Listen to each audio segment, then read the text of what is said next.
네, 요리를 먼저 보겠습니다. 바티카시, 바보하고 나가시 원형인데, 나가시는 접근한다. 우리 지난주에 이건 나가시에 대해서 많이 했습니다. 접근한다. 그러면, 접근한다는 거하고 당당하게 나가는 거하고 다른데, 접근에는 눈치를 보면서 살금살금 가는 거죠. 그래서, 누가 눈치를 보고 가느냐. 그녀는 레아. 레아가 이제, 눈치를 보면서 살금 가고 있습니다. 눈치 없는 레아가 눈치를 보면서 가고 있습니다. 왜냐하면 앞에 이제 우리 한장면 요정들이죠. 요정들 아들들은 이제 접근하면서 눈치를 살살 보다가 그 에서의 그 위압감에 눌려서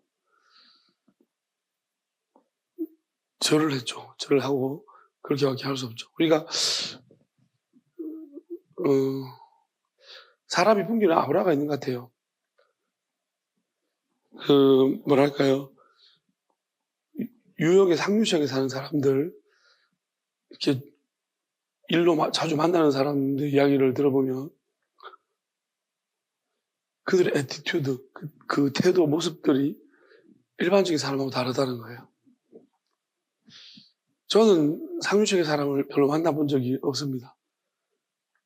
한 번 정도 제가 중소기업 사장인 분을 만난 적이 있었는데, 식사를 한번 했는데, 아우라가 있더라고요. 중소기업도 아우라가 나오더라고요. 근데 대기업 아마 이제 하는 분들 만나면 확실히 아우라가 있을 거예요. 약간 그들끼리는 그게 뭐 하도 습관처럼 돼서 잘 모르겠지만, 일반 우리 같이 이제 가식 없이 뭐랄까요? 위장 없이 외식 없이 살아가는 사람들은 그 약간 아우라가 외식적인 거거든요. 외식적인 그 아우라가 풍겨 나오면 약간 이게 위압감 같은 게 느껴질 것 같아요. 그래서 그런 이야기 하더라고요. 어떤 이제 그런 상류층 사람들 자꾸 접하는 사람. 그래서 나중에 자기도 나이가 들면 저런 아우라가 좀 풍겨나서 삶을 살고 싶다고 했는데, 상대를 아우라로 위압감을 주고 뭐랄까요? 그 자체로 제압하고 있는 힘이, 저도 옛날에 그게 참 이게 카리스마인가 생각을 했는데, 야수님 어땠을까 보면 그런 카리스마가 아닌 것 같습니다. 야수님은 개나 소나 다가오는, 심지어 낙이 다가오셨으니까 그 유리병 여인이 옷자락을 잡을 정도로 만만한 그런 평안함을 주지 않나 싶어서 저도 이제 노선을 바꾸고 그냥 아우라가 없는, 그 다음에 누구나 접근하지만 누구나 함부로 할 수 없는 아우라 아닌 또 다른 무언가 영적인 그런 상태로 하나님 인도해 주시면 좋겠다 그런 생각하죠. 어쨌든 에스가 야고보 같은 모습은 아닐 겁니다. 아닐 거고요. 분명히 늘 지켜보던 야곱같이 이런 뭐랄까요, 평안한 그런 모습은 아니고 좀 뭔가 근접하기 힘든 약간 뭔가 카리스마 같은 것이 분명히 나타났을 거다. 어떤 이제 우리나라 그 다큐멘터리 중에 집을 소개하는 다큐멘터리가 있어요. 좀 새롭게 지은 집 같은 거 있으면 소개해주는, 건축한 사람이 소개해주고 이런 프로그램이 있는데, 그걸 약간 제가 보니까 재미있는 가정이 있었습니다. 어떤 가정에 남편이 뭐랄까요, 공예 같은 걸 하는데, 공방 같은 걸 했는데, 워낙 가난해가지고 돈이 안 되니까 이제 시골로 고향으로 들어온 거예요. 고향이 어디 양구 그쪽인 것 같은데, 하천 모르겠어요. 그쪽 편인데요. 강원도 쪽인데 그쪽으로 가서 이제 집을 짓고 사는데, 집은 엄청 이제 잘 지었고 좋아요. 거기에 나무 한 개도 없는 곳이었는데, 남편이 산에서 나무를 한 개씩 심기 시작하면서 꿈을 꿨대. 앞으로는 이곳이 숲으로 바뀔 거다. 근데 지금 25년, 6년 흘렀는데 숲이 됐어요. 완전 숲이 이루어졌고요. 또 집을 지을 때 3천만 원 가지고 집을 지었대요. 그거밖에 없어가지고. 근데 남편이 약간 인덕이 많은 것 같습니다. 왜냐하면 자기는 잘 재주가 없는 거예요. 수학 너무 싫어해가지고 수치 맞추는 거 너무 못하고 이랬는데, 자기 친구들이 놀러 올 때마다 다 이렇게 장갑 끼고 집을 지어줘가지고 집이 3천만 원에 집이 지어졌대요. 그래서 이제 그러면서 이야기하는데, 부인이 뭐라고 말하냐면, 이제 그분이 건축가가 묻는 거죠. 속 많이 썩었겠다고. 어려워서 어떻게 이렇게 어려운 잘 이렇게 했냐 하니까, 부인이 하는 말이, 우리 남편이 가난한데 돈은 없는데 마음을 되게 편하게 해줬다. 잘하는 건 없는데 마음이 편하대요. 그러니까 엄청 마음이 편하대요. 있으면 뭐냐면 그냥 그런 것 같아요. 진짜 사람이. 그러니까 주변 사람들이 자꾸 도와주는 것 같아요. 그냥 아기가 하나도 없어 보여요. 남편이 아무것도 잘 모르는 것 같고 그냥 해맑아요. 나무 깎고 해맑고 막. 그리고 하여튼 그러니까 부인이 자기는 스트레스가 없대요. 화가 좀 나더라도 이제 진짜 편안하대요. 그러니까 뭐가 그냥 같이 있으면 쑥 내려간대요.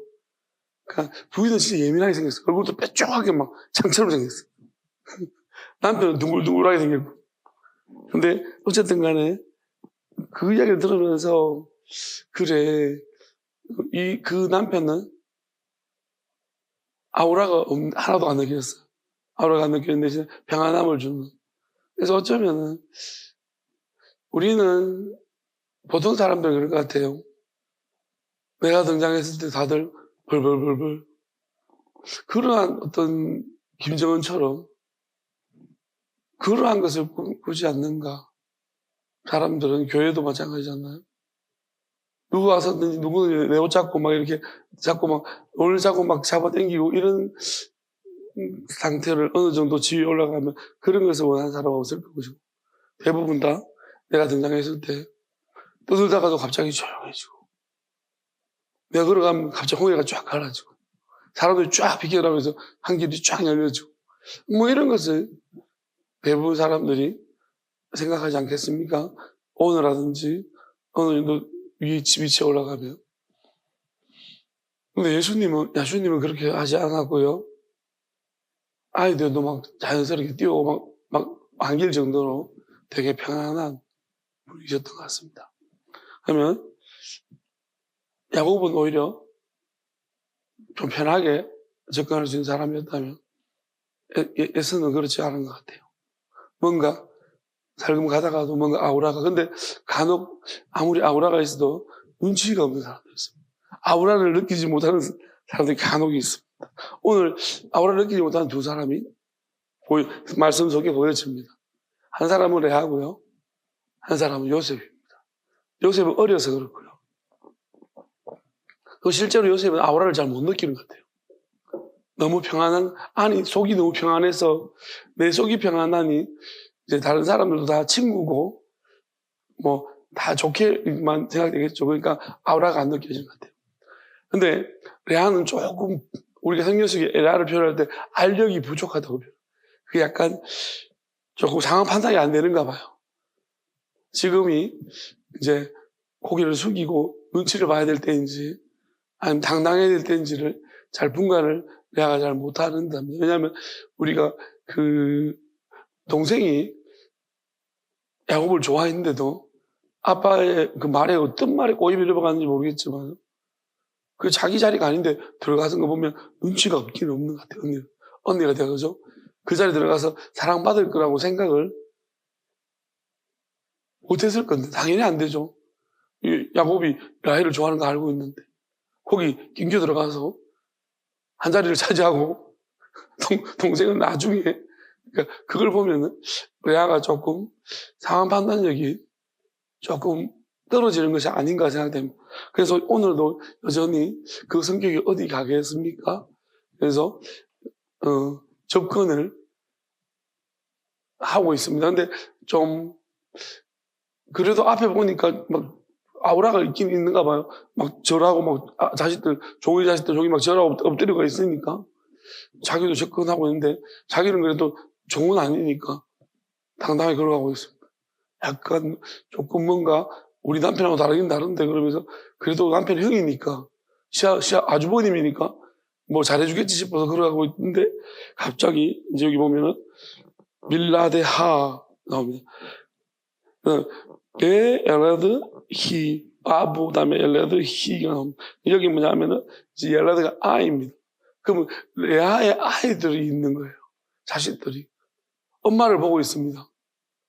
분명히 큰아버지의 그 뭐랄까요 아우라가 확 나오고 있는데 아이들은 알잖아요. 레아의 아이들은 대부분 좀 이렇게 완력이 있는 아이들이잖아요. 우리가 뭐 시므온이라든지 로벤이라든지 조금 나이도 이제 성장했고 싸움도 좀 할 줄 아는 그러니까 우리가 싸움 남자끼리는 그런 게 있어. 악수 한번 잡으면 눌러보고 이거 내 상대구나 아니구나 봐가잖아요. 그럼 아이 딱 봤을 때 우리 아버지하고는 이건 상대가 아니다. 보니까 피지컬적으로 볼 때 이 큰아버지는 뭔가 다른 모습, 풍채가 다르다. 딱 느껴지잖아요. 그러니까 근데 우리 엄마는 지금 잘 모르고 뭔 또 모르고 이렇게 가고 있다. 뭐 이렇게 설렁설렁 아주버님 그러면서 모르고 가고 있는 눈치 없는 어머니를 보면서 어쩌면 이 아이들이 여기 보면 그런 거예요. 아이들이 이제 바이 이셔타부 샤하가 엎드려져라는 거예요. 이제 엄마 대신해서 아이들이 뛰어가 엎드리는 거예요. 그러니까 대신하는 게 두 번 나오는데 이게 우리가 언어적인 표현상 대신은 없어요. 근데 상황적으로 정황적으로 해석해 보면 대신인 거예요. 아이들이 왜냐하면 레아는 엄마가 조금 부족하니 아이들이 가까이 눈치 빠르게 엎드리는 겁니다. 우리 엄마 이러다 죽겠다. 그러니까 이미 아버지가 쫄아 있고 우리 아버지는 지금 큰아버지한테 쫄아 있고 그러니까 이제 자식들이 보니까 지금 좋은 자식 엎드려 있지. 우리 엄마는 뭔 천지도 모르고 하면서 엄마 어떻게 될까 싶어가지고 자식들이 엎드리는 거죠. 네, 얘네들은 이미 성장했단 말이에요. 나이가 있어서 이제 어느 정도 식견이 있단 말입니다. 엎드려서. 그 다음에 내가 아하를 그리고 난 다음에 이제 이 등위 접수사예요. 등위. 그리고 난 다음에 순차적으로 이제 그 다음에 같은 일이 벌어지고 있으면 뒤에 니가시 역시 나가시 접근합니다. 요번에 또 뭡니까? 이제 한 팀이 자꾸 순수대로 해놨으니까 그 다음 순서가 누굽니까? 이제 라헬의 팀들입니다. 근데 라헬은 단순하죠. 라헬과 요셉밖에 없습니다. 요셉은 아직까지 어립니다. 태어난 지 얼마 안 돼서. 좀 어리니까. 그리고 요셉은 우리가 요셉의 그 철없음은 우리가 이미 성경을 잘 알고 있습니다. 꿈을 꿨는데 이 꿈 이야기를 하면은 내가 뒤지게 맞겠다. 그걸 알 텐데 해맑게 그 꿈의 내용을 모를 바가 아니면 지혜로가 있기 때문에 무슨 꿈인지 내용을 알 건데 그거를 굳이 말해가지고 그 사단을 내는 요셉이죠. 그리고 그 감옥에서도 어떤 일이 있었습니까? 꿈을 해석해 줄 때 안 좋은 꿈은 이야기 안 하는 게 좋을 텐데 굳이 3일 있다가 죽는다는 이야기도 정확하게 해주는 이 눈치 없는 우리 요셉을 압니다. 불리한지 유리한지를 판단하지 않냐고 그냥 정직하게 말한 요셉.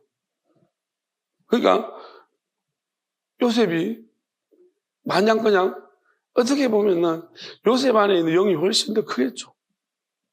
영적으로 훨씬 강성하고 에서가 이제 동생을 용서했으니 하나님의 영이 분명히 역사가 있을 텐데 그러면 이 요셉이 그렇지 요셉 안에 있는 영이 훨씬 더 크기 때문에 요셉은 겁이 없는 거예요. 다 내 알로 보이는 거야. 그러니까 어리지만은 당당하게 외삼촌한테 걸어가고 있습니다.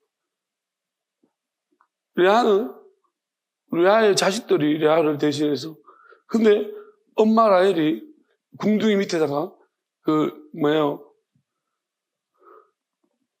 드라빔을 깔고 앉았음에도 엄마가 이거 일어나면 안 되는데 그 아버지가 왔을 때도 그 궁둥이로 깔고 앉았던 드라빔은 일어난 적이 없는데 안 내려왔는데 이제 그 드라마 까만졌음을 불구하고 지금 이제 아들이 보니까 또 눈치 없이 언니처럼 눈치 없이 이제 가고 있는 거예요. 내 삼촌. 그래서 아무리 아니지만은 우리가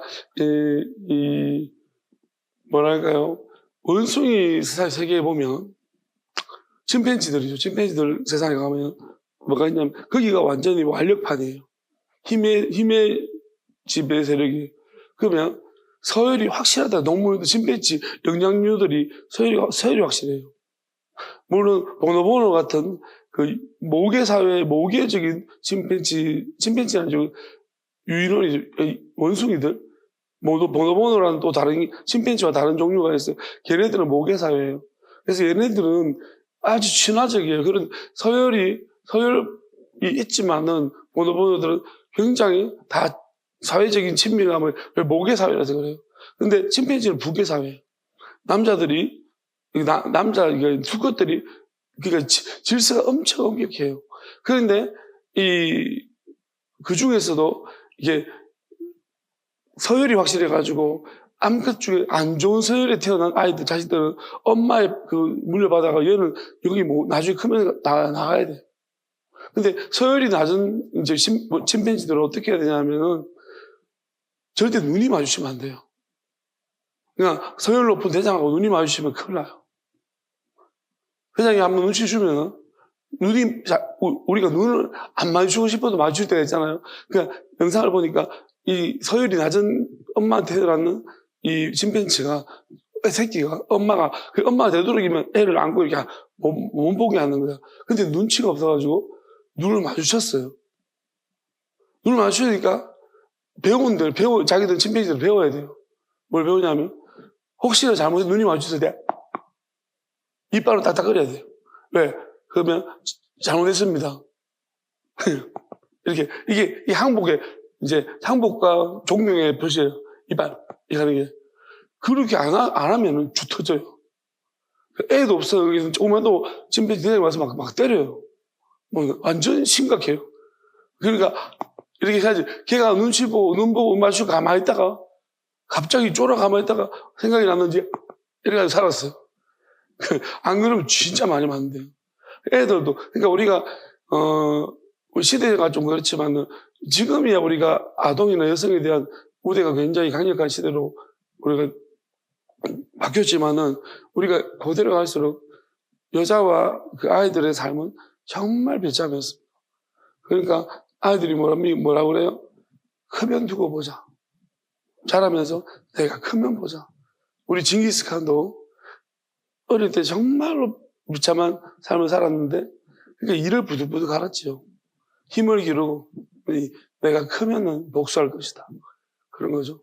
그러니까 우리가 어쨌든 간에 우리가 이제 이런 유목민이잖아요. 에서는 특별히 그런 말 타고 유목하고 이제 이런 쪽에서는 힘이 중요하고 사냥을 좋아했기 때문에 힘과 힘이죠.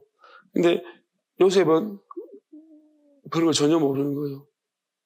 그러니까 근데 아이지만은 어떻게 보면 이쪽 유목 생활을 해왔던 자들이라서 그런 세계에 어떤 방식으로 돌아가는지 알고 있기 때문에 이 상태가 되게 안 좋은 상황임을 알고 있으니까 라헬은 얼른 뛰내려가지고 이제 어떻게 보면 요셉을 같이 엎드리게 하는 것 같아요. 지금 야곱이 뭔가 착각해서 자기 형에 대해서 굉장히 안 좋은 이야기를 가족들한테 많이 했기 때문에 어찌 보면 가족들은 에스에 대한 정보가 정확하지 못해요.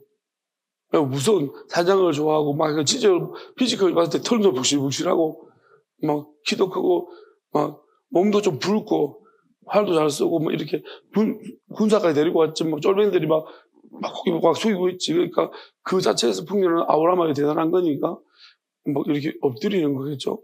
그러니까 거기에 등달아가지고 엎드리니까 라헬이 보고 바로 요셉을 대신해서 엎드려요. 이 장면을 보면서 이런 생각을 해봅니다. 첫 번째 우리가 생각해 봐야 되는 것은 굳이 이런 장면이 연출돼야 되는 게 맞는 것인가? 먼저 따져보면 잘못된 왜 다 믿음이 없으면 눈치를 보게 된다.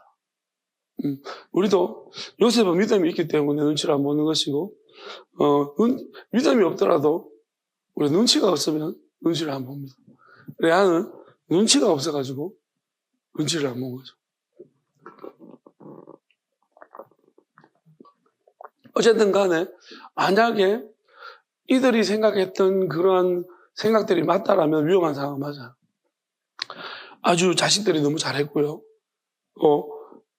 라헬이 되게 자식을 대신해서 희생적으로 잘한 거는 맞겠죠. 우리가 보통 그런 장면들을 연출할 때잖아요. 그래서 학교를, 우리 초등학교 때는 이제 입학식 날 보면은 그 손수건을 붙여가지고, 코 닦아가지고, 그 누런 손수건들이 하나씩 붙어 있어. 그거 붙여가지고 입학식 가는데, 이제 부모님도 같이 간단 말이에요. 우리 때는, 왜 그래, 요즘 애들 다 똑똑하던데, 우리 때는 그 입학식 장면이 아직도 기억나는데, 학교에 갔는데, 나도 내 기억에도 내가 어디 있어야 될지를 모르겠고, 내가 그냥, 그걸 내가 지금 다 기억하고 있단 말이에요. 그런데도 내가 무슨 느낌이냐면, 나는 아무것도 몰라야 되는 건지, 모르는 건지를 잘 모르겠어요. 지금 생각이 나는 거 보면, 내가 아무것도 몰라야 되는 1학년인지, 아니면 모르는 건지를 모르겠는데, 하여튼 그 장면이 기억나요. 뭔가, 엄마, 아빠가 없으면 안 될 것 같은 그런 분위기였습니다. 우리 때는 입학식 날. 다 부모들이 와가지고, 함께 입학하고, 입학식에 와서 막 줄 서고 이렇게 해가지고, 그런 기억들이 있는데요. 근데 간혹 이제, 그런 때 우리가 인사를 하고, 또 천지도 모르고 까불락거리고, 그래서 처음 찍히면 안 되니까, 부모님들이 자꾸 조용시키고, 딱 잡고 있잖아요. 똑바로 앉으라 그러고, 그렇게 하거든요. 이제 그런 장면들이 생각이 나요. 좀, 그렇게, 선생님한테 우리 애를 참 잘 보이게 하고 싶고, 이런 부모들은 이제 통제를 좀 하지만, 그런 걸 전혀 모르는 부모도 많잖아. 내 믿어요. 그러니까, 어쩌면 부모의 덕을 보는 아이들도 있습니다. 어릴 때는. 우리 같은 시대 때는 부모의 덕을 많이 봅니다. 지금도 마찬가지겠죠. 지금도 교육 잘 받았다는 등, 교육을 못 받았다는 등, 그 부모님 따라서 다른 거는 맞아요. 그러니까 우리가 이제 뭐냐면은, 그게 간섭이고 개입인데, 그게 어떤 데 되게 유익하죠. 저는 사실은 부모님 덕을 되게 많이 본 거는 맞아요. 생각해보면, 제가 몰랐는데 제가 보이스카우트, 2학년 때, 초등 2학년 때부터 보이스카우트, 우리 때 보이스카우트 초창기 때라서, 이제, 좀 사는 집 애들이 보이스카우트를 했던 것 같아요. 우리 집은 그렇게 잘 사진 않는데, 아버지가 항상 약고 죽지 말라고 보이스카우트에 집어넣었어. 나는 내 의지로 보이스카우트를 하겠다 이런 생각은 없었고, 나는 뭘 하는 거 다 싫어하고, 새로운 거 다 싫기 때문에 아버지가 집어넣었는데, 보이스카우트 단장을 5학년, 5, 6학년들이 5학년 때 보이스카우트 대장을 한단 말이에요. 뽑는단 말이에요. 근데 왜 내가 보이스카우트 대장이 됐는지 모르겠어. 나는 이제 시켜서 하긴 하는데 내보고 보이스카우트 단장을 하려고. 나는 차렷, 요중시어 그것도 잘 못하는데 전체 차렷 이런 것도 잘 못해요. 뒤로 돌아가면 내가 어디로 도는지 잘 몰라가지고 제 식으로 진짜 제가 하기 싫어하는 건데 그런 거를 시켜가지고 그때 대장했는데 나중에 이제 아버지가 그런 말씀 안 하셨는데 재작년인가 한번 이야기를 하다 아버지가 보이스카우트 혼을 많이 하셨대요. 내가 왜 단장이 대장이 됐는지 알았습니다. 그 당시 돈으로 한 80만 원인가 후원을 하셨대요. 그래가지고 대장이 나는 왜 내가 대장이 됐을까? 5학년 때부터 뭐가 달라졌어요. 5학년 때 반장도 하고요. 5학년 때, 6학년 때 반장했어. 4학년 때까지는 내가 살아있는지 죽었는지도 모르는 상태로 지냈는데 5학년 때 되니까 뭔가 교회에서도 갑자기 솔로몬 역할하고 연극하고 주인공하고 갑자기 5학년 때 좀 뭐가 피었어요. 초등학교 5학년 때. 하여튼 부모님 때문이죠. 하여튼 간에 중학교 때도 다른 과목도 나중에 잘하는데 예체능은 못해. 음악, 미술만. 실기가 진짜 농업부터 시작해서 국가 키우면 내국하면 자꾸 죽고 그래 맨날 점수가 안 좋아가지고 이런 예체능 과목이 점수를 다 깎아먹었거든요. 근데 특별히 체육이 난 똑같이 하는데 왜 내만 점수를 안 주는지 모르겠어. 그래서 집에 가서 아버지한테 체육 때문에 죽겠다면서 나만 점수를 못 받는다고 약하니까 한 날 나는 달라진 게 없어요. 똑같이 했는데 그 다음 학기에 보니까 중학교 때 체육 점수 갑자기 올라가 있어. 그래서 내가 왜 그런가 봤더니 아버지가 안 만나고 오셨대요. 그래서 이제 나 진짜 저희 아버지 때문에 이게 계속 그랬던 것 같아요. 고등학교 때는 안 그런 것 같고 고등학교 때는 별로 그게 안 먹히고 고등학교 때는 우리 고등학교 때 우리 학교가 되게 유명한 학교라가지고 이 짱짱한 애들이 너무 많았어요. 이상한 꼴통들인 대신에 짱짱한 애들이 많지. 그래서 고등학교 때는 아닌 것 같고 군대에서도 아버지가 이제 걱정이 되니까 아는 분들 다 연락해가지고 6번에서 전화하고 막 전화가 엄청 보안대 전화하고 우리 부대를 전화가 엄청 많이 온 거예요. 그래가지고 이제 부대장이 중령이 이제 요번에 왔는 애들 시험에 다 불러모아가지고 몇 명 안 되는데 오라 해가지고 뭐 이제 이야기 할 말이 있다는 거예요. 혹시 이 중에 자기 아버지가 뭐 하는지 속이고 오시온 사람이 있으면 이야기해라. 그러면 이제 예시를 들어서 내가 옛날에 이 부대에 있을 때 우리 부대 쫄병 하나 서초구서 하나 들어왔는데 면회 왔는데 보니까 검은 차들이 쫙 면회 왔다. 그냥 막 뛰어가니까 국방부 장관이더라. 국방부 장관 아들이 자기 아버지 직업 속이고 들어와가지고 그때 엄청 애먹었다. 혹시나 자기 아버지가 뭐가 되는 사람이 있으면 나한테 이야기해라. 지금 이야기해라. 우리 내 옆에 있는 애는 아닌 것 같고 아무리 봐도 아닌 것 같고 왜 이런 걸 묻는지 모르겠는데 결국 낸 것 같아. 아버지가 하도 옆에서 수시가 전화를 많이 해가지고 그래가지고 하여튼 아무튼 좀 약간 계속 물었어요 저한테. 너 아버지 뭐 하는데? 하고 이제 보삼들이 불러가지고 뭐 하냐고 묻고 근데 괴롭히고 싶은데 이제 약간 괴롭히지 못한 약간 희한한 상태가 벌어졌어요. 하여튼 그랬는 것 같아요. 그래서 저는 이 아버지의 약간 그 덕을 좀 봤습니다.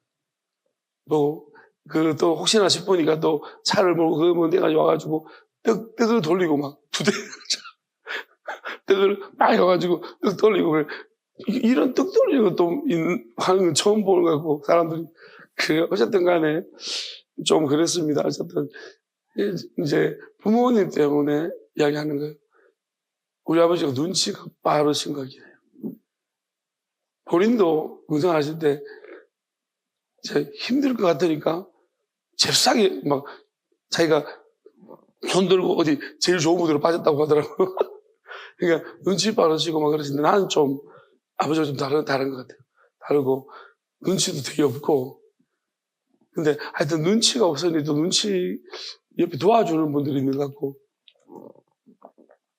어쨌든 간에 오늘 이 말씀 보면서 약간 이제 라헬이 어쩌면 이게 참 엄마의 이 모성이 되게 진짜 느지막히 힘들게 낳은 아들입니다. 그러니까 엄청나게 이 라헬이 이 아들 하나만큼은 내가 하나님 앞에 반듯하게 키워야겠다 라는 강한 어떤 그게 있기 때문에 아이를 보호하려고 했던 것 같은데 하나님은 어떻게 보면 이런 관점 속에서 우리가 바라보면요 아이를 빨리 데려가 버렸어요. 왜냐하면 라헬이 이 요셉을 보호하겠다는 그 마음을 버릴 것 같지는 않은데 그러면 그렇게 끼고 놀면은 마마보이가 되겠죠. 결국은 아무리 내 안에 잠재력이 풍부해도 마마보이가 될 것입니다. 그래서 어쩌면 야곱도 자기 생각해보면 리브가가 야곱을 엄청 사랑했고 끼고 놀았죠. 하나님이 그런 상황을 만들어버린 거예요. 그래서 마마보이가 되지 않도록 보내버린 거예요. 이삭이 그냥 오리지널 마마보이잖아요.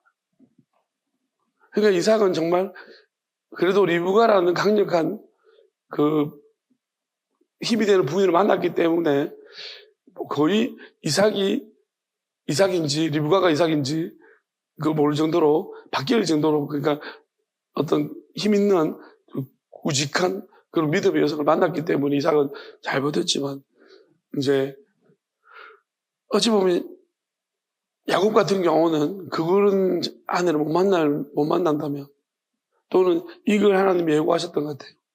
왜냐하면 이렇게 많은 여자를 만날 줄 몰라서 많은 여자를 만나면 이걸 통제해야 되니까 어쨌든 간에 홀로 서기가 하나님을 의지하는 훈련이 되어야 되기 때문에 뭘 떨어뜨린 것이 아닌가.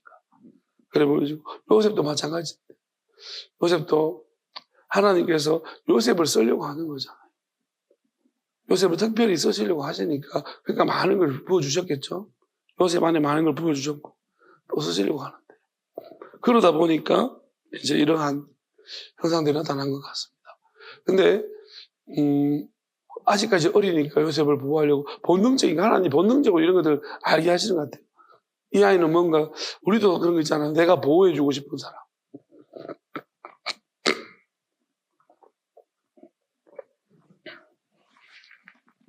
사람이 아무나 보호해주고 아무나 지켜주고 싶진 않잖아요.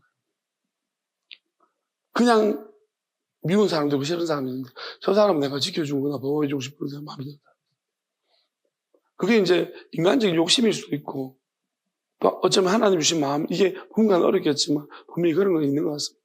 그러면 이 아들들이 많지만은 라헬 같은 경우는 요셉이 또 형들도 형주 로벤도 요셉을 보호해주고 싶었고 우리가 보호해주고 싶은 그런 마음이 일어난다. 반대로 죽이고 싶은 사람이 있으니까. 그러니까 하나님이 쓰시고자 하는 사람 이런 양쪽 면들이 다 동시에 발생하는 것 같아요. 근데 죽이고 싶은 사람이 훨씬 많은 거예요. 야수님도 태어날 때 죽이고 싶은 사람이 훨씬 많았고 또 그걸 지켜주고 싶은 사람들도 간혹 있었거든요. 그러니까 그렇게 본다라면은 대신한다는 오늘 말씀의 의미를 좀 생각해 보면 라헬은 요셉을 대신했고 또 레아의 아들들은 레아를 대신했다. 그럼 우리가 실제적으로 봤을 때 그렇잖아요. 보세요. 실제적으로 레아보다는 그 유다라든지 유다 지파를 통해서 야수님이 오셨으니까 대신하는 게 자식 동역이 나타났죠. 근데 요셉은 대신하는 건 아니에요. 라헬이 대신하고 죽었잖아요. 그러니까 보이지 않는 그러니까 어떻게 보면 세상 속에서 보이지 않는 방패막이가 되어준 것입니다. 라헬이 죽었거든요. 죽었지만 보이지 않는 요셉도 마찬가지. 요셉은 사라졌습니다. 형들의 시야에서 사라져버렸습니다. 그런데 사라졌지만 어느 순간 때가 되니까 갑자기 요셉이 등장하면서 이 지질한 질이 멸렬되어진 형들의 어떤 형들과 가족들을 든든한 보호막이 되죠. 애굽이라는 강력한 나라. 그 나라에 어떻게 보면은 굶어 죽을 수밖에 없는 기근 때문에 힘들 수밖에 없는 그런 상황, 질이 멸려진 상황 속에서 요셉이 아주 이들의 가정을 지켜주는 백그라운드, 거대한 백그라운드가 되어지고 보이지 않는 백그라운드. 그러니까 이것을 보게 되면 대신한다는. 그러니까 라헬이 대신해서 죽어버렸다는 거예요. 죽으니까 오히려 요셉 자체가 든든히 세워져서 그 실은 우리는 내가 끼고 돌면 잘 될 것 같지만 봐야 됩니다. 저도 어느 순간 하나님이 그렇게 말씀하신 것 같아요. 늘 우리가 이제 부모로서 자식에 대해서 애정이 없고 애착이 없을 수가 없는 것 같고 또 강하면 강할수록 이제 그게 좋은 효과가 아니고 저희 부모님은 되게 좋으시지만 방치하셨어요. 다시 보면 방치가 아닌 어머니도 그걸 좀 미안하게 생각하시던데 가게 때문에 우리를 이렇게 그래서 사람을 만나는 게 난 불편해요. 어른들을 만나면 힘들어요. 왜냐하면 내하고 내 동생하고 어릴 때 둘이밖에 없었거든요. 집에 부모님이 가게 나가시면 밤 10시, 최소 10시는 넘어야지 들어오죠. 그럼 내 동생은 일찍 잠들어 버리고 나는 항상 동화 읽었던 이리에 탈을 쓴 양이라 그러면서 이리에 탈을 쓴 그 동화가 자꾸 생각나서 우리 집 문에 누가 자꾸 이렇게 이리 손이 들어오는 것 같아. 문을 들으면 우리 부모님인 척하면서 잡아먹고 우리 부모님이 잡아먹고 이리들이 막 날 잡아먹으러 들어오는 그런 상상을 계속하면서 엄청 두려움에 오랜 시간들을 보냈습니다. 그래서 어른들과 좀 불편하고 제가 생각해보면 내가 대화를 할 때 대화를 이렇게 논리적으로 잘 못하는 것이 대화 상대가 없었기 때문에. 내하고 오래 이야기했던 형을 만나기 전까지. 그래서 그 형의 이야기들이 너무 나한테 신기하게, 모든 걸 다 신기하게 들었어요. 중학교 때쯤부터 형하고 친하게 대화를 하면서 그때부터 머리가 트여진 것 같아요. 그 전까지는 나는 다른 사람들하고 다른 것 같다는 엄청 막 신경이 곤두서고 사람들 많은 데 가면 엄청 예민해지고 힘들어졌어요. 그래서 완전 그게 지금 봐서는 감사한 거죠. 왜냐하면 내가 ADHD 성향이라서 정말로 관심 많은 부모님 만나서 나는 큰일 날 뻔했어. 그러니까 내가 통제받는 걸 진짜 싫어하는 그런 성향인데 그래서 학교도 좀 널널한데 보내신 것 같고 공부 안 해도 맨날 1등급 나오고 이런 데 보내시고 그래서 그냥 좀 널널하게 여유롭게 하신 것 같아요. 안 그랬으면 근데 왜냐하면 제가 좀 타이트한 교회를 사역해 보니까 그리고 성격이 타이트하거나 그런 막 진짜 돌 것 같았어. 막 사람 미치고 폭발할 것 같았어. 군대 같은 것도 나한테 안 맞았고 너무 미치고 통제가 들어오면 미치고 막 폭발하고 막 속에서 불을 끓고 막 분노가 올라오고 그거 막 견디지 못하겠더라고.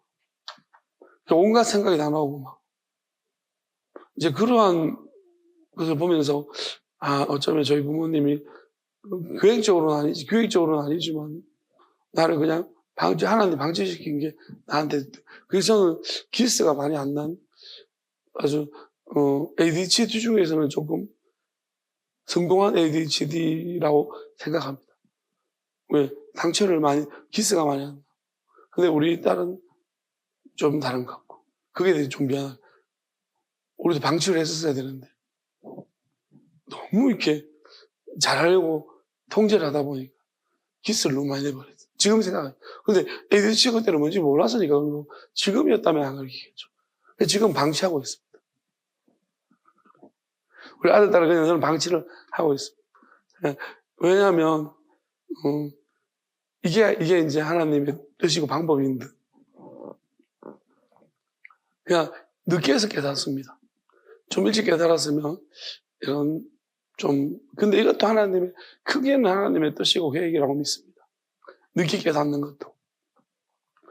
왜냐하면, 방치하는 건 내가 한번 경험해 봤으니, 통제하는 것도 경험해야지 어떤 사태가 발생하는지. 그러고 난 다음에 방치냐 통제냐가 아니라 하나님의 뜻을 타고 돌아서 하나 되는 것도 하나 될 수 없는 도저히 불가능한 일들이 하나 되어지는 것도 보게 하시는 것이 하나님 능력이 아닌가 싶습니다. 그래서 이러한 어떤 우리가 지금까지 밝혀진 우리가 이론이나 또는 어떤 그런 학문적인 접근 말고 이제 하나님이 하시는 만지시고 고치시는 그러한 것이 무엇인가를 하나님이 그걸 넘어서는 그런 것이 뭔지를 알게 하시려고 하나님이 이런 과정들을 두셨다고 저는 믿고 있어요. 지금은 그렇게 이해를 시켜주시고 있어요. 그러면서 하나님은 인간적으로 생각해봐. 너희들이 하나로 다시 묶어질 수 있겠니? 없다고 생각합니다. 저는 이거는 인간적으로는 우리는 이제 물 건너 갔다고 봐요. 다른 길을 모색해야 되는 거죠. 근데 하나님은 그럼에도 불구하고 분명히 하나님이 계속해서 그러한 인간적인 것이 아닌 하나님의 방법을 하나 되게 하는 끈을 놓지 말기를 믿음으로. 그래서 하나님이 그 힘든 상황에 아이들이 가장 중요한 시기였습니다. 하나는 고등학교, 하나는 중학교 때죠. 그 중요한 시기에 3년간 가정예배를 매일마다 드리게 하셨습니다. 그러니까 가정예배 시간이 한 30분, 1시간이면 괜찮을 텐데 4시간도 되고 막 이렇게 되니까 애들은 시험 기간에도 미치는 혈압, 스트레스가 극도에 달았습니다. 그러니까 그런데 가정예배 드렸기 때문에 시험을 못 쳐도 합류하는 데는 자기들 입장에서는 시험을 못 치는 것이 또 이유가 있는 거예요. 가정예배를 매일 들었는데 어떻게 시험을 잘 칠 수 있냐. 이제 그런 합리화가 되는 거죠. 어쨌든 간에 우리가 도저히 이해할 수 없는 하나님의 그 명령이었고, 그리고 그런 정말 예배 같지 않은 예배인데 또 나중에 하나님 받으셨다고 말씀하신 것도 이해가 되지 않았고. 어쨌든 간에 이런 참 이해 안 되는 일들이 지금 돌아보면 하나님이 이거 미리 준비시키셨구나. 그래서 저는 이 모든 것들이 다 하나님의 큰다란 계획 안에 성령이 있다라고 믿습니다. 어쨌든 간에 여기 지금 만약에 제가 중도에 우리가 이걸 포기해버렸다면 이걸 깨닫지 못했을 거예요. 그래서 지금까지 계속 기도하고 버티고 있기 때문에 하나님이 여기까지를 알게 하신 거죠. 그러면 지금 야곱의 가정은 어떠냐면 우리는 알지만 그들은 이런 하나님의 섭리를 깨닫지 못했던 것 같아요. 그래서 결국 그들 안에서 하나님이 이루고자 하는 일들이 안 이루어진 것들이 많은 거예요. 그래서 하나님은 이걸 기록으로 남겨두셨고 또 그때 못 이루어졌던 것들은 후대에 똑같은 상황에서 이루어지기를 하나님이 원하시는 것 같습니다. 이걸 보면서 뭔가 그들은 알지 못했지만 우리는 이거를 보면서 감추어진 뭔가를 찾아내고 알고 그 비밀들을 알아내고 또 그것을 수정해가고 하나님 뜻이 무엇인가 알아가는 과정 속에서 고쳐가는 과정 속에서 어찌 보면은 하나님 뜻을 이루어가는 거죠. 마귀를 잡아내는 것들이에요. 그때 이 가정 속에 살아있던 마귀들은 여전히 많은 가정들을 무너뜨리고 그 하나님 뜻을 거스르면서 교회를 무너뜨리고 그 마귀들이 아직도 그렇게 역사하고 있습니다. 그래서 여기서 뭔가가 문제되는가를 찾아내고 잡아내는 것입니다. 우리 여기서 하나님 뜻을 찾아내고 밝혀내야 되는 것입니다.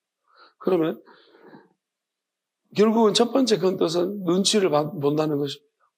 우리가 하나님을 사랑하고 하나님 믿으면 눈치가 없어져요. 담대해집니다. 눈치 없는 인간은 그렇게 하지만 여러분 눈치를 보는 걸 원하세요? 눈치를 안 보기를 원해요. 다들 눈치 안 보기를 원해요. 근데 눈치를 안 볼 수가 없다고 말합니다. 눈치를 안 볼 수가 있어요. 눈치를 안 보면 남한테 피해를 주기 때문에 눈치를 보는 사람도 있습니다. 남한테 눈치를 안 봐도 남한테 피해를 안 줄 수도 있어요. 또 피해를 주고 복구를 시킬 수 있어요. 그러면 우리가 눈치를 볼 필요가 없는 것입니다. 사실 이 장면은 눈치를 볼 필요가 없는데 마귀가 중간에 끼어들면서 눈치를 보게끔 만들어버렸어요. 왜냐하면 에서가 눈치를 안 보게끔 열심히 하고 있는데 에서는 나름대로 노력하고 있습니다. 눈치 보지 말라고. 근데 눈치를 계속 보고 있어요. 여러분 눈치를 보지 말라 하니까 눈치를 더 보는 거예요. 우리가 편안히 있어라. 너 여기 편안해라. 좀 편안한 마음 가져라 해도 편안히 안 되죠. 우리가 보통 너 여기 그냥 편안하게 쉬어 그래도 우리가 모르는 데 나서 어떻게 편안하게 쉽니까? 눈치를 보게 돼요. 그러니까 에서가 왜냐하면 그건 자기 마음인 거예요. 결국 내 마음 속에 있는 그게 그 사람 말 오리지널 그대로 믿는 관계라면 편안해라. 이 사람은 진실한 사람이고 날 진짜 그렇게 받아줄 만한 사람이야 라고 한다면 우리가 편안할 수 있겠지만 잘 모르고 이 사람 나한테 내가 이 사람한테 미안한 거 뭐가 있으면 편안해질 수가 없는 거잖아.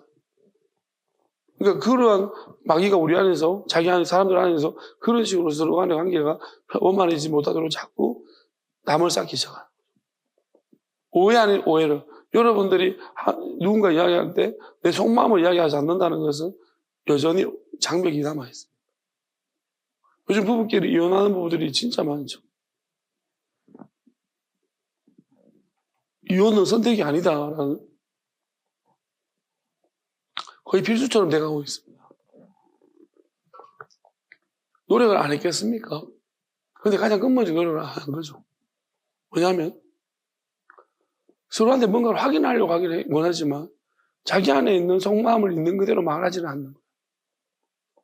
왜냐하면 그게 말하면 되느냐면 말하면 안 될 수도 있어요. 그래서 말을 못하는 거예요. 왜?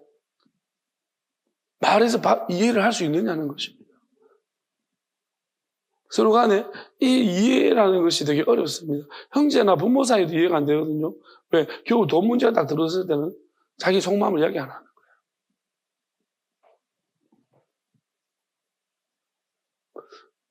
나는 돈에 욕심이 없어요. 그러면 진짜 욕심이 없는 줄 알아요. 저끼리 돈 다 가져가 봐. 그러면 여러분 오늘 어저께인가요? 그 살인사건이 부산에 하나 났습니다. 그 내용이 너무 희한해요. 이 사람이 비행기, 어느 항공사인지 모르겠어요. 비행기 부기장인데, 경기도 쪽에서 한 명을, 며칠 전에 한 명을 목 졸라서 죽이려고 하다가, 비행기 기장을 목 졸라 죽이려고 해서 실패했어요. 실패해가지고, 그 사람이 자기가 죽을 뻔해가지고 살았는데, 이제, 누군지를 아니까 이야기한 거예요. 이 사람이 이제 카드 같은 거 안 쓰고 현금으로만 이동을 하면서 숨어가 부산에 와서 또 한 사람 기장인데, 비행기 기장을 칼로 찔러 죽였어요. 이 사람 죽었어요. 이 사람 죽었고, 그리고 난 다음에 창원 가서 뭐 숨어 있다가 또 한 사람 죽이려고 잡혔어요. 근데 왜 죽이려고 했느냐. 이제 그 원인은 이 사람은 다 말하는 것 같아요. 다 말하는데, 자기는 이제 공군장학위 출신이 아닌 거예요. 그러니까 자기 기장을 하고 이제 시험 치면 항상 탈락. 이제 자기는 그 이유를 공군사관학교 그냥 하나의 카르텔로 보면 공사들만 출신들만 기장하고 자기는 공사 출신이 아니라서 기장이 못 된다. 그 퇴직하고 그 다음에 4명을 죽이려고 작정했다는 거예요. 그래서 창원에서 한 명을 기다리고 있었는데 이 사람은 경찰이 이거 누구 죽이는 배틀이 나왔잖아요. 그러니까 그 사람 죽일 것 같으니까 그 사람을 신변 보호해버린 거예요. 그 기다리도 안 나타나니까 잡힌 건데 자기는 할 일을 했을 뿐이다. 그렇게 말합니다. 당당한 것 같아요. 당당하게 나는 할 일을 했다. 근데 저는 여러 가지 생각이 들더라고요. 요즘은 이제 이런 일이 일어나면 한 번에 판단을 못 하겠더라고요. 이 사람이 정신적으로 문제가 있는 것인가 아니면 그 이섬에서 그 4명이라는 특정인을 설정했다는 것은 뭔가 많은 고통을 받았는 것이 아닌가. 그리고 뭔가 공사 출신과 비공사 출신에 대한 뭔가 차별이나 무시하는 그런 것들이 꽤나 많았지 않았을까라는 생각도 해보고. 제가 말하는 그럼에도 불구하고 그러면 안 된다는 거죠. 안 된다는 건 기정사실이지만 그래도 뭔가 이 사람을 우리가 뭐 구체적으로 좀 이야기를 해봐야 돼. 이건 사회 전반적인 문제인 것 같아요. 그냥 이 사람을 할 일을 했다고 말하는 건 사실 우리는 이 카르텔 판검사들 세계에서는 서울대 외에는 다 고졸이라고 말하는 거 보면 그런 카르텔이 분명히 있으니까 그런 이야기들이 자기들끼리 웃으면 나오는 거예요. 그러니까 우리가 암암내 우리가 교회도 마찬가지 아니겠습니까? 교회라는 세력 속에서도 뭔가 사람들이 원하는 뭔가가 있고 그 외에는 그냥 껌딱지 정도로 생각하는 그런 차별감이나 뭔가 있었던 것 같기도 하고 어쨌든 그럼에도 살인은 잘못된 것이고 어쨌든 그걸 또 지금 당연시하는 것도 문제고 자기 자신은 엄청난 뭔가 열등감에 찌들려서 그게 오래 누적됐고 그러니까 결국은 이야기를 하지 않았다는 것 같아요. 제가 하고 싶은 이야기는 가족도 있을 텐데 부인한테도 그러한 것들을 이야기를 했었으면 이 지금까지 안 나타난 것 같아요. 사람이 죽이고 싶다 말하면 죽일 수는 없어요. 누군가에게 왜? 신고할 거잖아요. 내가 부인한테 내가 오늘 죽이고 싶다. 그런 말 했으면요. 못 죽이잖아. 왜? 부인이 신고하면 어떻게 해요? 못 죽이잖아. 그러니까 이걸 말할 수 있는 상대가 없었던 거겠죠. 그래서 속에서만 계속 그 생각이 죽이는 걸 실행하는 데까지 꽤 많은 시간이 마음에 그게 자기 인생을 날리는 건데 부기장까지 했으면 어느 정도 노력했던 삶이라고 보여지면 그 통째로 날릴 정도면 그 오랜 시간 동안에 뭔가 마음이 고착화가 됐다는 거죠. 저는 그냥 이건 인간적인 관점에서 생각하는 거예요. 마귀로 놓고 보면 당연한 것이고요. 마귀한테 완전히 사로잡힌 거예요. 미움이랑 감정 속에 사로잡힌 것이고. 어쨌든 간에 저는 이야기를 할 상대가 없지 않았나. 그리고 그 기장 중에서도 이야기를 할 수 있는 사람들이 없지 않았나. 좀 편하게 그런 부분을 한번 생각해 보면 좋겠습니다. 우리가 내가 뭔가 말할 수 있다는 거. 이제 사람한테는 물론 해결책이라고 말할 수 없지만 그 다소간에 극단적인 상황까지는 안 나올 수 있는 게 있어요. 자꾸 이야기하다 보면 누굴 만나느냐에 따라 다르겠지만 부추기는 사람 만나면 더 하겠죠.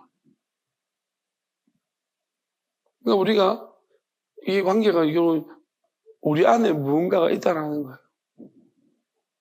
그 사람을 만나서 어린 시절 보면은 어린 시절에 그 사람의 어떤 행위들을 제가 모르지만 이야기해 보면 절대 그런 사람은 아닐 거라고 어릴 때 친구들은 이야기할 수 있을 것입니다.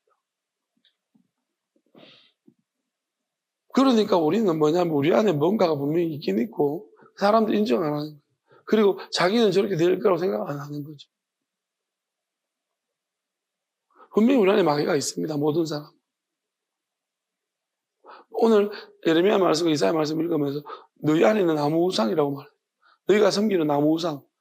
나무 우상이라는 표현이 왜 그럴까 생각해 봤는데 나무 우상이라는 것은 이런 거예요. 나무는 한 자리에 고정되어 있는 거예요. 그러면 모든 사람 안에 그 사람 안에 딱 심겨져 버린 하나의 나무 우상이 있는 거예요. 우리를 떠날 수 없는, 우리가 어떻게 할 수 없는 그 자아라고 말하는 거예요. 우리 자아인데 우리 자아는 두 개로 나눠져 있는 거예요. 하나는 하나님을 따르고자 하는, 또 하나는 하나님을 따르지 않고자 내 마음대로 하고 싶어. 그래서 그 나머지 자아를 우리는 마귀라고 말하죠. 그럼 이 자아라는 것이 결국은 무엇인가 하면 천사들입니다. 천사가 마귀입니다. 우리 안에 천사가 마귀 공존을 하고 있습니다. 그러니까 생각은 우리 것이 아닙니다. 우리는 마음이 우리 것입니다. 인간이라는 고유한 존재는 마음부터 시작합니다. 생각은 천사들입니다. 그래서 하나님이 모든 동물과 식물 속에 천사들과 마귀를 다 집어넣었습니다.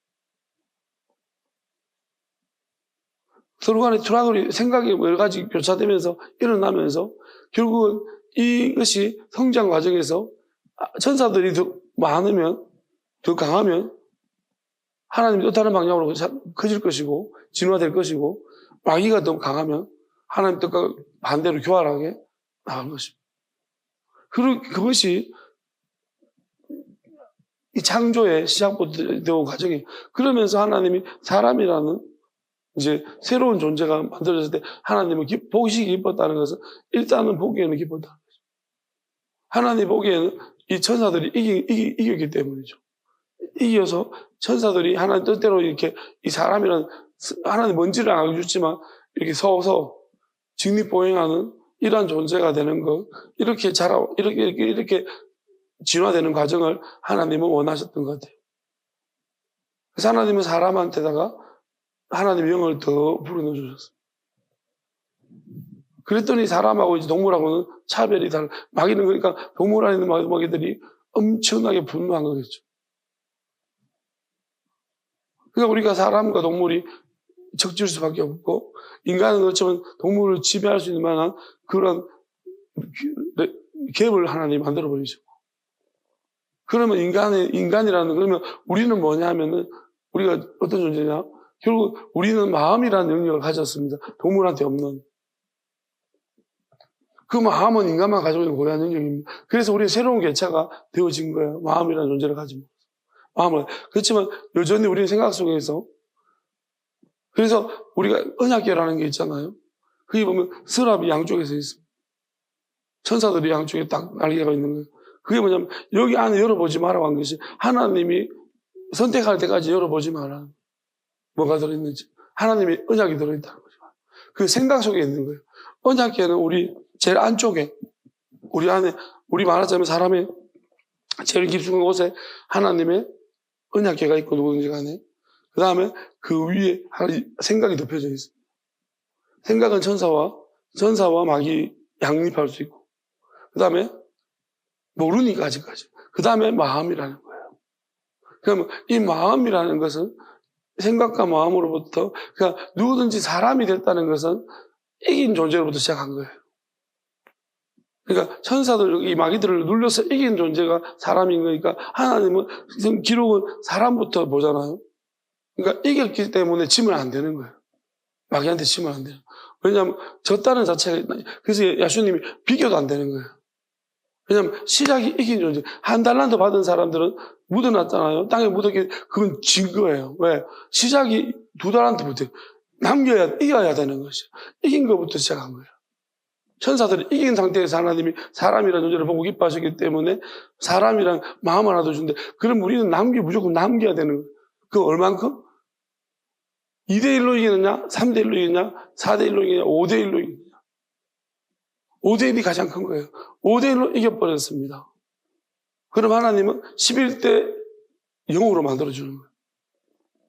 왜냐하면 5개를 더 주고 하나를 빼앗아서 준다기 때문에 그건 없어지는 거니까 11대 0으로 만들어주는 거예요.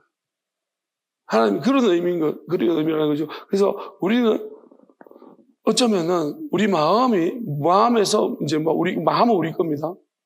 마음은 그 사람의 고유함은 마음입니다. 그래서 너희 마음 문을 열고, 사람한테 하는 말들이니까 천사들한테는 다르게 말씀하시겠죠. 우리한테는 마음으로. 이제는 우리는 어쩌면 천사들이 이제 나중에는 이제 예수님이 오실 때 전문 천사들을 다 데리고 온다는 것이, 마귀는 다 있을 곳이 없고 천사들이 영원한 존재들이에요. 그 영원함이 생각에서 우리 마음까지 내려오고, 우리 몸, 생각은 말하자면 1대 0이죠. 1대 0. 근데 이미 1대 1이 있다는 거잖아요. 달란트 비우면. 그러면 마음하면 2대 1, 몸 3대 1, 그 다음에 우리 육체 4대 1, 그 다음에 우리 영 5대 1. 근데 영은 또 다른 사람까지 품어야 되는, 영까지 가려면 다른 사람을 품어야 되기 때문에 5대 1 되는 거예요. 그러면 하나짜리는 버리고, 원래 생각은 버리게 만들어서 영원한 지혜를 주시고 11대 0을 만들어주는 거죠. 그러면 이제 다른 사람까지 케어를 해도 아무런 문제가 없는 그런 상태까지 만들어주겠다는 것이죠. 그런 의미, 복잡하게 제가 설명했지만 이런 의미로 이해하시면 돼요. 이해가 안 될 수도 있겠죠. 근데 어쨌든 들어보시고, 또 안 되면 다시 듣고 또 기도를 물어보십시오. 무섭게 보지는 말고. 그 다음에, 자, 어쨌든 이제 이건 보이지 않는 영적인 원리를 제가 설명한 겁니다. 설명한 것이고요. 우리가 얼마나, 근데 우리 안에 마귀가 육체 가운데 장악이고, 그래서 결론적으로는요, 우리가 뭘 할 수 있는 게 없는 존재라 인지해야 돼요. 자, 그러면은 에레미야서 우리가 에레미야서를 좀 보고, 요것만 보고 설명하고 정리를 해야겠습니다.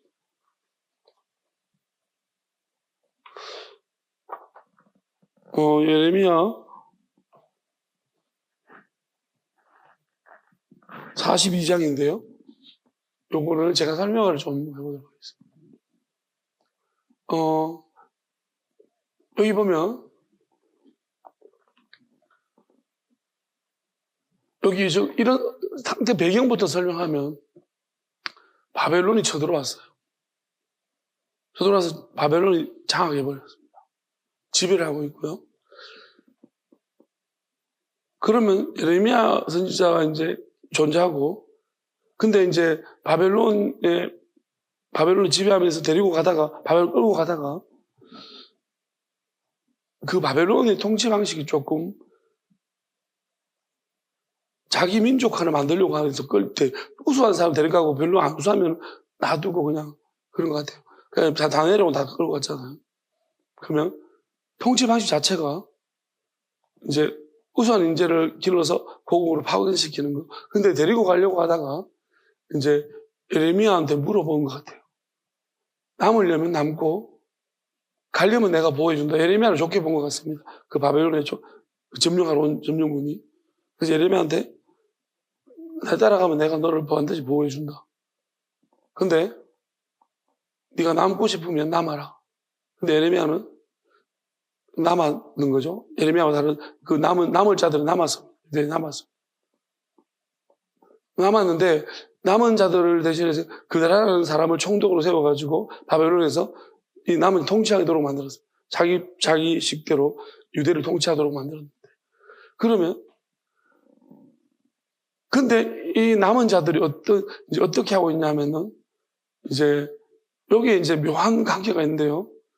암몬이라는 나라가 있고 바벨론이 있으면 암몬은 실제적으로는 바벨론의 거의 고개를 조아리고 있는 나라입니다.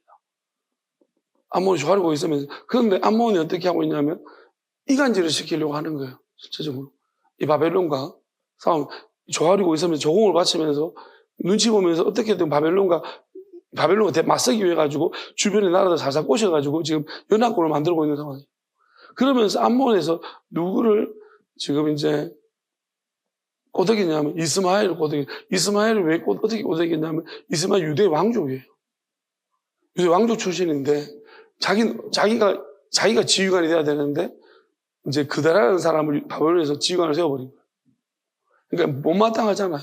내가 왕족이고 그다라 아무것도 안 넘어 시작해. 그러니까 이 이스마엘이 암몬에 붙어가지고 암몬의 자객으로 들어온 거예요.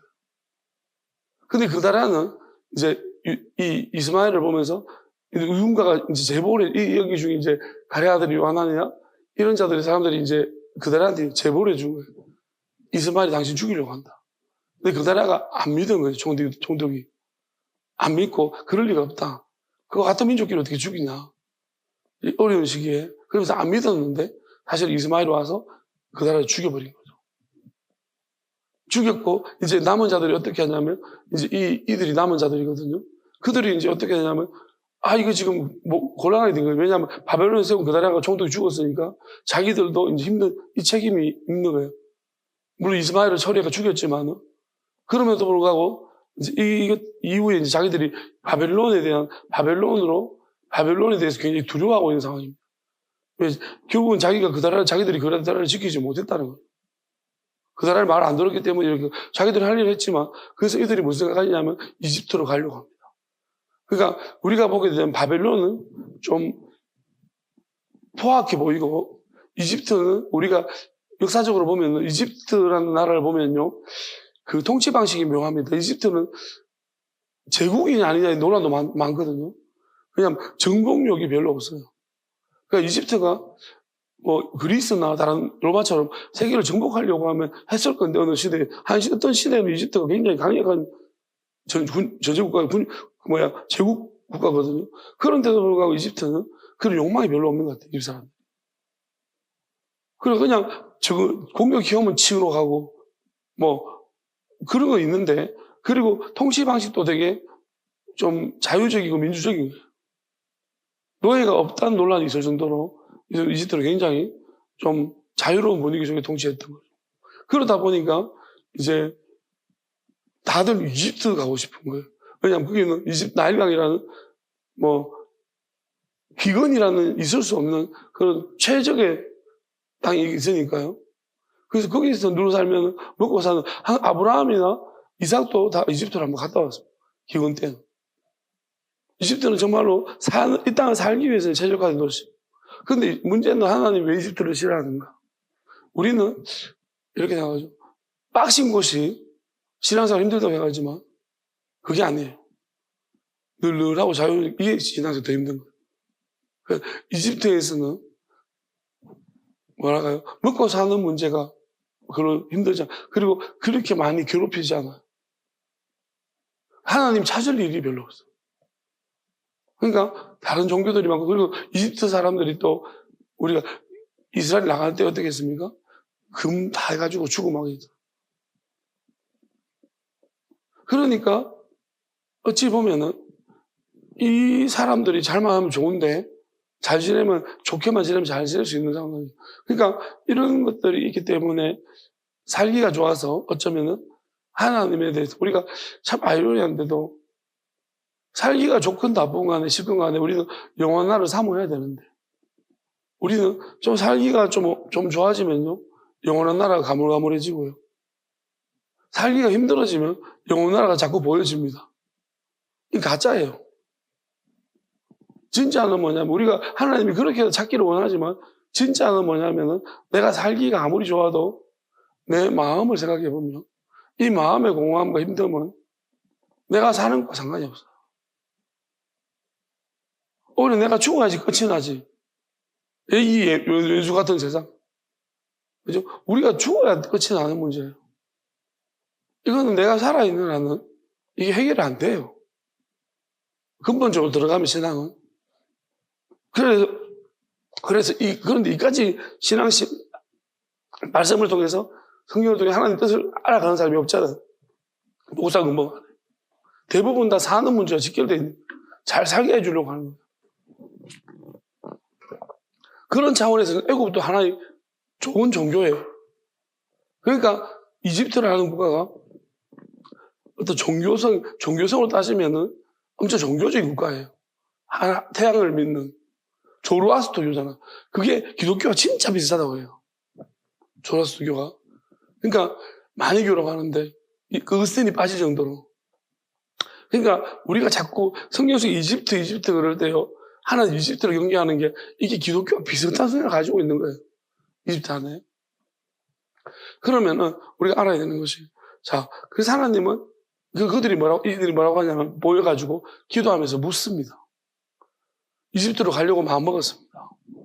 그래서 그렇지만 한번 물어보자는 거예요. 에레미야한테. 그래서 우리가 하나님께 기도를 할 때 당신이 말하면 우리가 다 듣겠다는 거예요. 우리가 어디로 가야 될지 좀 물어봐달라. 그들이 말하는 게 좀 강한입니다. 무슨 대답하든지 간에 자기들은요, 하나님이 이집트로 가는 것을 반대하지 않을 거. 왜? 그 나라도 죽었지, 바벨론은 포악하지. 그러니까 이집트로 가는 걸 반대하지 않을 거라고 생각했습니다. 그러면서 물어봐달라. 우리 생각이 똑같겠지, 하나님. 그러면서 말씀해 주시면 무조건 하고 다 순종하겠다고 이렇게 말합니다. 좋더니 나쁜. 저는 속을 뻔했습니다. 말씀을 듣다가. 왜? 6절을 보면서 정말 믿음이 좋은 사람들 같다. 하나님께서 보내는 것은 그분의 응답이 좋든지 나쁘든지 간에 우리가 그 말씀에 순종하려 하기 때문입니다. 즉 우리 하나님의 말씀에 순종하고 우리가 복을 받을 것입니다. 자, 여러분, 우리 생각해 봐야 됩니다. 와, 얼마나 믿음이 좋습니까? 이렇게 말하는 사람들이 믿음이 좋은 사람이 나쁜 사람인가? 믿음이 되게 좋은 사람이잖아요. 근데 이 결과가 뭔지 알아요? 결국은 자기 생각과 다른 이야기가 나온 거예요. 하나님 뭐라고 말했냐면, 열흘이 지난 뒤에 답을 해줍니다. 예레미야 통해서. 이집트 가지 마라.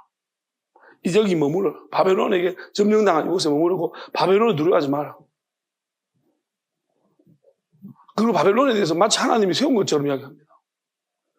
바벨론 왕을 하나님이 되게 세우고 그들을 통해 너희들을 구원할 것이고, 그렇게 말합니다. 그러니까 바벨론이 우리 자기 민족을 멸망시켰는데, 마치 바벨론, 우리가 생각해 봐야 돼요. 어느 게 하나님의 뜻 안에 지금 이집트가 악하냐 바벨론이 악하냐, 이걸 우리가 이론적으로 따지자는 게 아니에요. 하나님이 지금 우리를 멀리를 바라보고 계십니다. 우리는 눈앞에 것도 못 보지만 하나님은 멀리를 보고 있습니다. 그러면 결국 바벨론은 뭐냐면은 이집트를 칠 거라는 거예요. 하나님이 바벨론에서 이집트를 바벨론 안 치더라도 바벨론 이집트를 칠 거예요. 그럼 너희들이 바벨론 가봤자 이집트로 가봤자 이집트 또 전면당한다는 것입니다. 실제로 그렇게 됐습니다. 반드시 쫓아가서 너희들 칠 것이라고. 왜 이집트 땅으로 들어가봐야 되냐? 왜냐하면 그들은 살기 편한 곳만 되겠어. 왜냐하면 바벨론 가면 힘들 것 같아요. 바벨론 가서 어떻게 사는지 알거든요. 노예들을 어떻게 취급하는지 안단 말이에요. 이집트는 그렇게는 안 하거든요. 그 현실적으로 봤을 때 내가 살기에 어느 것이 적합하냐는 거죠. 그럼 이 땅에 눌러보도 있다가 결국은 바벨론이 언제 마음 바뀌어가지고 우리가 또 뽑아갈지 모른다는 거죠. 그리고 바벨론은 직접 이집트는 우리한테 우리는 멸망 안 시켰고 안 괴롭혔지만 바벨론은 직접 멸망시켰다는 거죠. 근데 어떻게 우리가 바벨론하고 지날 수 있냐는 거죠. 그러면서 이들이 이집트로 가자고 결국 예레미야까지 끌고 이집트 가버립니다. 어떻게 됐습니까? 하나님 말씀하신 예언하신 그대로. 그러니까 마지막에 예레미야 40장에 보면 이 이야기를 덜 추어내는 거예요. 그들이 어떻게 말했습니까? 기도 부탁할 때는. 예레미야한테 괜히 와서 기도 부탁합니다. 예언자님. 기도 부탁할 때는 그렇게 말합니다. 무슨 말인지 다 듣겠습니다. 근데 그 내용이 이런 자기 생각과 다르니까 어떻게 합니까? 안 듣습니다. 그러면서 나중에 33년 넘어가면 어떻게 되냐면 그 아들들이 뭐냐면 예레미야 보고 당신은 거짓말하고 있단 말이에요. 비판까지, 예레미야하고 비판까지 합니다. 너는 거짓말하고 있다. 이 지도자들이. 그렇게 비난까지 하고 있습니다. 그러니까 우리가 이걸 바라보면요. 여러분, 저는 이렇게 생각해요. 이것이 그러면 이들이 속였습니까? 이들이 일부러 계획한 겁니까? 저는 일부러 아니에요. 자기 생각과 다르기 때문이죠.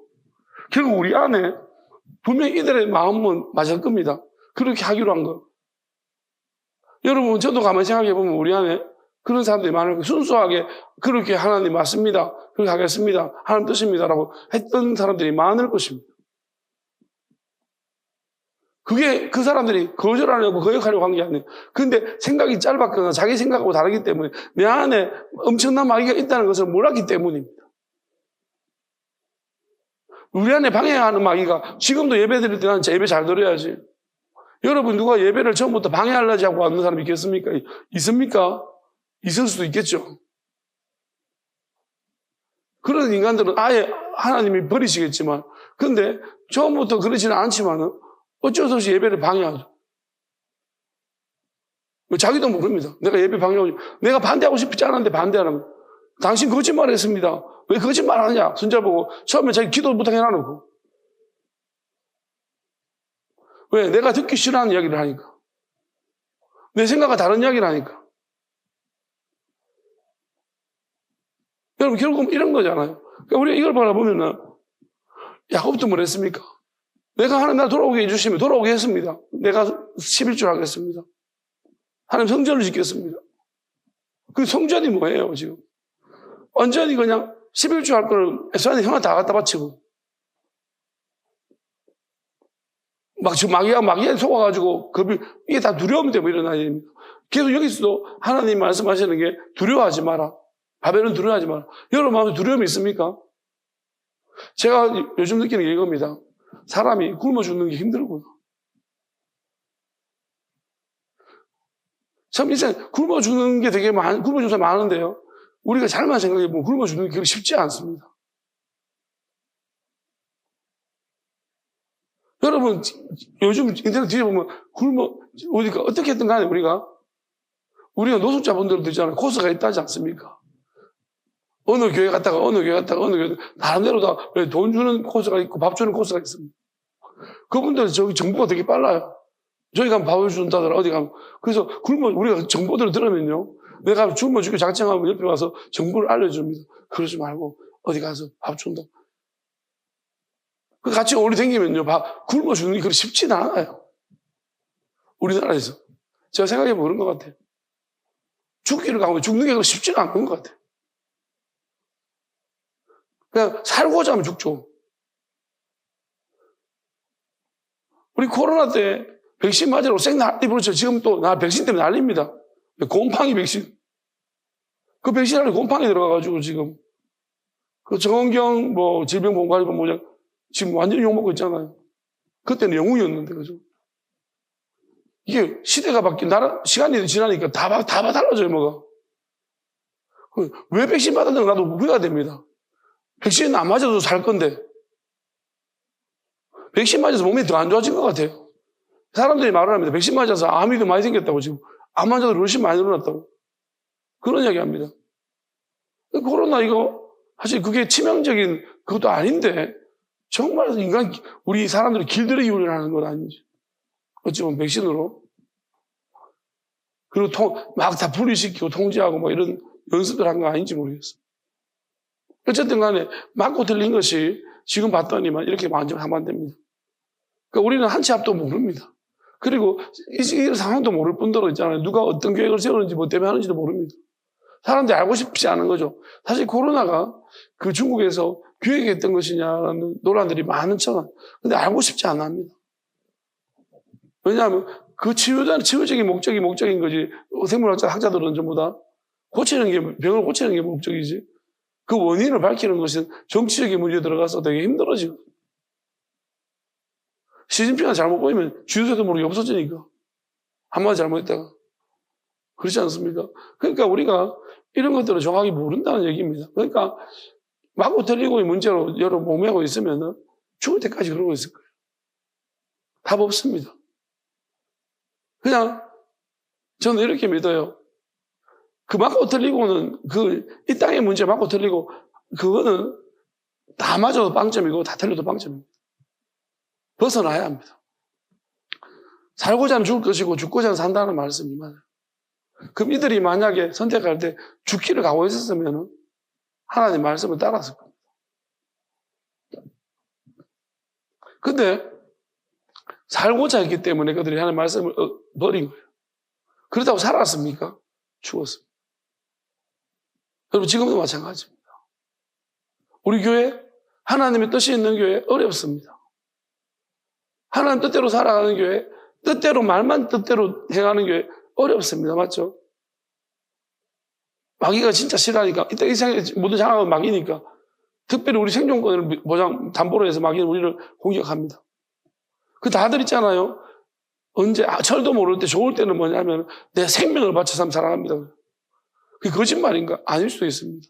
진심. 저는 진심이고 거짓말이고 그게 중요하지 않다고 생각해요.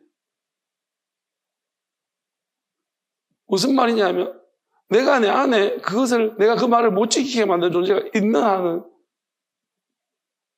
결국 넘어질 수밖에 없다는 것입니다. 자기 자신을 믿지 마십시오. 다만 그것이 진실하게 말한 사람이라면요. 하나님은 기회는 주실 것입니다. 네가 그 말 했지 않니? 언젠가는 한번 물어보실 겁니다. 그게 너의 진심이냐라고 물어보실 겁니다. 그리고 진심이라고 우리가 확인받으려면 진짜 어떻게 보면 우리는 진심을 보여줘야 됩니다. 왜 그러냐면 저는 이 시간들이 여러분이 진심이라면 뜻을 따르게 아무것도 없어도 진짜 아무것도 없는 교회가 있거든요. 저는 절대로 오라고 말하지는 않습니다. 안 와도 됩니다. 저는 오라고 뭐랄까요 구독, 좋아요 이런 거 안 합니다. 구차하게 왜 그런가 합니까? 알림 설정 누르고 여러분 정말 저는 이런 거 싫어합니다. 교회에 오십시오 제발. 옛날에는 그랬습니다. 어떻게든 간에 하나씩 말씀을 듣게 하고 기도하고 예배들이 이런 관점이 많았지만 지금은 아니에요. 그래봤자 소용없다. 언제가 넘어진다. 1시간 만에 넘어지는 사람이나 10년에 넘어진 사람, 30년에 넘어진 사람이랑 똑같다. 30년 넘어지면 더 안 돌아온다. 왜? 30년 동안 볼 거 다 봤기 때문에. 그러니까 저는 이제 그런 식으로 안 할 겁니다. 그럼 무엇이냐? 하나님이 하실 겁니다. 그런 이야기를 하지 않지만 다만 분명한 사실은 선포할 것입니다. 뭐냐면, 자, 이제 내가 나타나게 보여야 될 때입니다. 아무것도 없습니다. 그죠? 아무것도 없으면 진짜로 내 믿음을, 내 순수함을 보여줄 때입니다.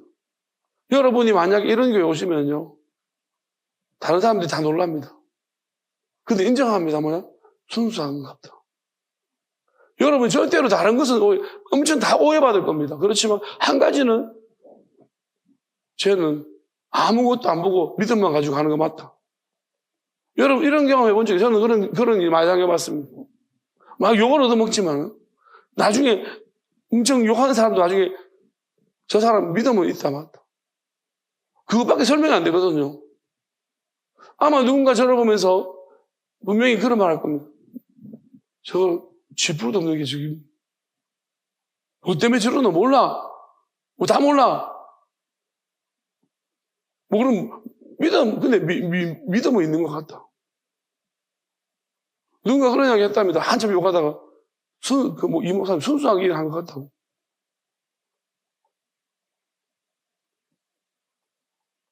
저는 이제 순수함보다도 중요한 것은 영원함이고 약속이 있기 때문에. 하나님의 약속 때문입니다. 그거 믿고 안 믿고는 자기의 복입니다. 어쨌든 간에 분명한 사실은 살려고 하면 어차피 살려고 해도 죽고요. 다만 믿음으로 죽으려고 죽는데 다만 믿음으로 죽고자 하면요 삽니다. 그리고 제가 분명히 말하는데 제가 주신 약속은 영원히 사는 삶입니다. 살아 죽지 않은 영원한 삶을 약속하셨습니다. 오든지 안 오든지 여러분의 몫이고요. 나중에 망비어 터질 때 그때는 못 옵니다. 올 수도 없어. 하나님이 이제는 못 오게 하실 것입니다. 때가 되면. 돌아와야 될 때가 있습니다. 순서대로 부르실 것인데. 기회 주시면은 그냥 여러분들이 나는 강요 안 합니다. 그리고 절대로 이게 제 말이 어떤 영향을 미치지도 않기를 바랍니다. 그냥 자기 결정할 따름입니다. 이제 모든 일들이 드러나기 시작하면 그때부터는 어떤 사람들은 아이고 맞습니다. 하나님 감사합니다. 하나님 뜻대로 되어졌군요. 하나님 이게 다 계획하신 것이 맞습니다. 이런 말이 나오고 어떤 사람들은 탄식하고 통탄할 겁니다. 근데 갈 수 없는 것들은 왜 마음이 없는데 마음이 갈 수가 없는데 우리가 내가 일어나고 싶어도 일어나지 못하는 마음을 여기 보셨습니까? 그런 것을 주실 겁니다. 내가 이제 가고 싶은데 갈 수가 없는 마음이 회개가 안 되기 때문에 회개하고 싶은데 회개가 안 되는 마음을 하시겠죠. 이제 그런 시대가 옵니다. 한 대로 갚아주신다고 했습니다. 너무나 많이 속였고 너무나 많이 교만하게 오만하게 거절했기 때문입니다.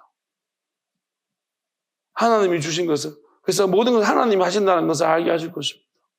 이 모든 하나님이 하셨다는 것도 알게 하실 것입니다. 저는 그렇게 믿습니다. 지금은 좀 이해가 안 되고 방해가 엄청 심해서 이게 무슨 말인지 몰라도 나중에 저절로 다 알게 됩니다. 열심히 들어놓으셔야 됩니다. 그리고 한 번 듣고 두 번 듣고 다릅니다. 그리고 듣는 자체 속에서 뭔가가 해소가 될 것입니다. 하나님 그것도 말씀하시는 것 같습니다. 저도 제가 제 설교 들어보면 듣는 속에서 뭔가가 달라집니다. 목소리 자체도 뭔가 있는 것 같아요. 제가 설명할 수는 없는데 미신이라도 좋습니다. 미신이라고 생각하는 사람은 그 미신을 믿으십시오. 하나님 미신이든 뭐든 모든 것 위에 계신 분이시기 때문입니다. 영원함이라는 것을 알고 나면 우리는 이 모든 것들을 이해하고 해결할 거예요. 이해하고 우리 깨닫게 될 것입니다. 같이 찬양합시다.